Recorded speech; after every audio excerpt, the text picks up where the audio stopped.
What if the reason you keep exhausting yourself, keep pouring everything you have into people who never pour back, is not because you love too much, but because somewhere deep inside, you believe you are not enough unless you do? What if your overgiving is not your greatest strength, but your oldest wound, walking around disguised as kindness? What if every time you said yes when your soul was screaming no, every time you stayed when every part of you wanted to leave, every time you gave more to someone who gave you less, what if all of that was not love at all, but fear? Fear of being abandoned, fear of being rejected, fear of finally being seen and still not being chosen? What if I told you that the most revolutionary, the most terrifying, the most life-changing thing you could ever do is not give more, but finally decide that you are worth receiving? Stay with me, because what you are about to hear is going to shake something loose inside of you that has been locked away for far too long.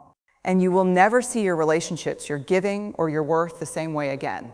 What if the most dangerous thing you have ever done in your life was not take a risk, not speak your truth, not walk away from something that was destroying you, but stay? Stay in a relationship, a friendship, a dynamic where you kept giving, kept sacrificing, kept showing up with your whole heart, while the other person kept showing up with barely a fraction of theirs. What if that quiet, relentless, exhausting pattern of giving too much to the wrong people has been the single greatest thief of your joy, your energy, your identity, and your sense of self-worth? I want to talk to you today about something that lives in the space between love and self-betrayal. Something that disguises itself as generosity, but is actually one of the deepest forms of pain a human being can carry.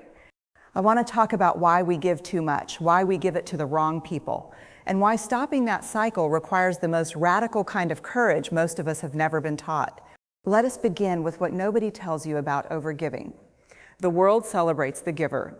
We are handed stories from childhood that the one who gives the most is the one who loves the most. We are told that sacrifice is noble, that putting others first is virtue, that if you are exhausted and depleted and empty, it means you loved well. But here is the truth that changes everything. Giving from a place of emptiness is not love. It is desperation wearing love's clothing. And desperation, no matter how beautifully dressed, will always lead you back to the same empty room. Think about the last time you gave too much to someone who did not deserve it. Not because you were forced to, not because you had no choice, but because some part of you believed, even if you never said it out loud, that if you gave enough, they would finally see your worth. If you loved them perfectly enough, they would finally love you back in the way you needed. If you sacrificed enough of yourself, they would finally choose you. That belief, that quiet, devastating belief, is not love talking. That is shame talking. Shame is the most powerful, most destructive force in human relationships. It is the voice that whispers you are not enough, not lovable enough, not interesting enough, not worthy enough just as you are. And when shame takes root inside a person, they do not become cold or withdrawn. They often become the most generous people in the room. Because giving feels like proof. It feels like evidence against shame's accusations. It feels like if I do enough, give enough, sacrifice enough, maybe, just maybe, I will finally be enough. But here is what happens when you build your giving on that foundation. The more you give from that wounded place, the more you attract people who are very comfortable receiving without reciprocating. Because people who are willing to take endlessly from a giving person are not broken. They are simply responding to the invitation you are unknowingly extending. And that invitation reads, I do not believe I deserve equal love, so I will accept whatever scraps you offer me and call it a relationship. That is not connection. That is not intimacy. That is a wound calling out to another wound, and both of you suffering in different ways. Now I want to say something that might be uncomfortable, and I want you to stay with me because this discomfort is precisely where the transformation lives. The people you are over-giving to, the ones who take your energy, your time, your emotional labor, your love, your patience, your very best self, they are not always villains. Sometimes they are people who never learned how to receive love in a healthy way. Sometimes they are people fighting their own battles with shame and worthiness that have nothing to do with you. And sometimes they are people who simply know that you will keep giving and they have decided that is convenient for them. And none of those scenarios make your over-giving okay. None of those scenarios justify you continuing to pour from an empty vessel into a cup that has a hole in the bottom. Because here is what overgiving does to a person over time. It does not just tire you out physically, it erodes you. It quietly convinces you that your needs are secondary. It teaches you to read every room before you speak, to shrink yourself so others feel comfortable, to apologize for taking up space, to feel guilty when you rest, to feel selfish when you receive. It creates a version of you that is so practiced at giving that you have completely forgotten how to receive, and truly receiving love, care, support, and grace is not weakness. It is the bravest thing a human being can do. Let us talk about boundaries, because this word has been so misused, so minimized, so turned into a self-help cliche that people have stopped understanding what it actually means. A boundary is not a wall. A boundary is not coldness or cruelty or punishment. A boundary is the distance at which you can love someone without losing yourself. Read that again.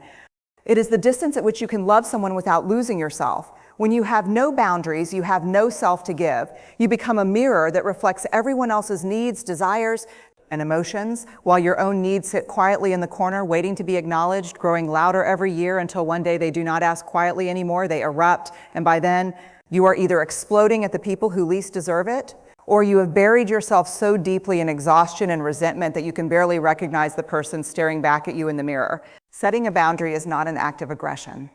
It is an act of profound self-respect. And the moment you set a real boundary with someone who has been used to you having none, you will learn everything you need to know about that relationship. Because people who genuinely love you will honor your boundaries even when it is inconvenient for them.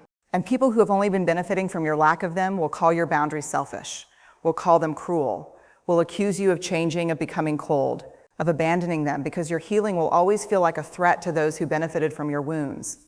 Now I want to talk about something that sits at the very heart of this entire conversation, and it is the thing most people spend their entire lives running from. It is the concept of worthiness. Not worthiness that you earn, not worthiness that you perform, not worthiness that depends on how much you give, how little you ask for, how perfectly you love, how quietly you suffer. But worthiness is a birthright. Worthiness is something you were born with, whole and intact before the world started telling you otherwise. The reason you keep giving too much to the wrong people is not because you love deeply, though perhaps you do. The reason is that you have not yet fully believed in your bones, in your quiet moments in the center of your chest where truth lives. You have not yet believed that you are worthy of the love you so freely give to others. You have not yet decided that your needs matter as much as theirs. You have not yet chosen yourself with the same fierce devotion with which you choose everyone else. And that choosing, that terrifying, radical, revolutionary act of choosing yourself is not selfish. It is survival. It is sanity. It is the foundation upon which every healthy relationship, every genuine connection, every real and lasting love must be built. Because here is what happens when you begin to truly believe in your own worth. You stop accepting less than you deserve, not out of anger, not out of pride, but out of a quiet, settled clarity that you are worth more. You stop performing generosity and start practicing it, and there is a profound difference between the two. Performance comes from fear. Practice comes from abundance. Performance is exhausting. Practice is nourishing. Performance asks, will this make them love me? Practice asks, does this align with who I truly am? When you give from abundance, from a genuine overflow of love, care, and joy, you naturally give to people who can receive it well. You naturally gravitate toward relationships where energy flows in both directions, where vulnerability is met with vulnerability, where your soft places are held with tenderness rather than exploited for someone else's comfort. And you finally stop giving your most precious resources to people who treat them as disposable. I want you to think for a moment about the person in your life right now, or the version of yourself from your past who kept giving, kept trying, kept hoping that the love would eventually be returned in equal measure. I want you to think about what that person needed most, not better strategies, not stronger arguments, not more patience or more sacrifice. What that person needed, what perhaps you still need, is someone to look them in the eyes and say, you do not have to earn love. You are already worthy of it, exactly as you are right now, in this moment. You do not have to be more successful for love. You do not have to be thinner, more agreeable, less emotional, more available, more accommodating. You do not have to be quieter or louder or funnier or more serious. You are already enough. And the terrifying, glorious truth is that the moment you truly believe that, not as a concept you understand intellectually, but as a truth you feel in every cell of your body, everything changes. The dynamic changes, the people around you change, because when you stop showing up as someone who needs to earn love, you stop attracting people who need you to keep earning it. Courage, real courage, is not the absence of fear, it is feeling the fear and showing up anyway. And there is no greater act of courage than the decision to stop betraying yourself in the name of keeping the peace. There is no greater act of courage than learning to say, this is not working for me, even when your voice shakes. There's no greater act of courage than deciding that your own heart deserves the same level of care, attention, and tenderness that you have been spending your whole life pouring into everyone else's. You were not put on this earth to be a source of endless comfort for people who are unwilling to grow. You were not designed to shrink so that others can feel large. You were not meant to dim your own light so that someone else's insecurities could feel less threatened. You were made to be fully, completely, unapologetically yourself and to give from that wholeness, not from that wound. The work is not easy. I will not stand here and tell you that deciding you are worthy is a one-time event, a single moment of clarity after which everything falls into place. It is daily work. It is the practice of noticing when you are giving from fear and choosing to pause. It is the practice of sitting with discomfort when someone is unhappy with your boundary and not immediately dismantling it to restore their comfort. It is the practice of receiving love, letting it in, not deflecting it, not minimizing it, not immediately trying to give something back as if love were a debt to be repaid rather than a gift to be received. It is learning to ask for what you need without apologizing for having needs. It is learning to say no without a paragraph of explanation and justification. It is learning that your exhaustion is data, that your resentment is data, that the quiet voice inside you that has been saying, this is not right, this is not fair, this is not sustainable, that voice is not weakness, that voice is wisdom, that voice is the most trustworthy guide you have, and it has been trying to get your attention for a very long time.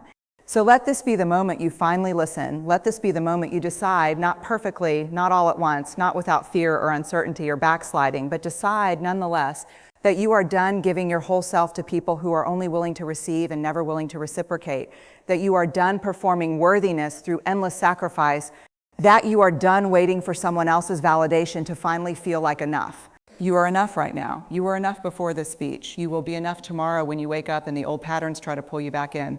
And on the days when you forget, and you will forget, because we all do, come back to this truth, like coming home. You are worthy of the love you give. You are worthy of the care you extend. You are worthy of relationships that fill you rather than drain you, of connections that celebrate your wholeness rather than exploit your wounds. The most important relationship you will ever have is the one you have with yourself. And when that relationship is built on genuine self-worth, on honest self-compassion, on courageous self-respect, every other relationship in your life begins to transform, because you cannot pour from an empty cup, but you also cannot truly give from a broken one.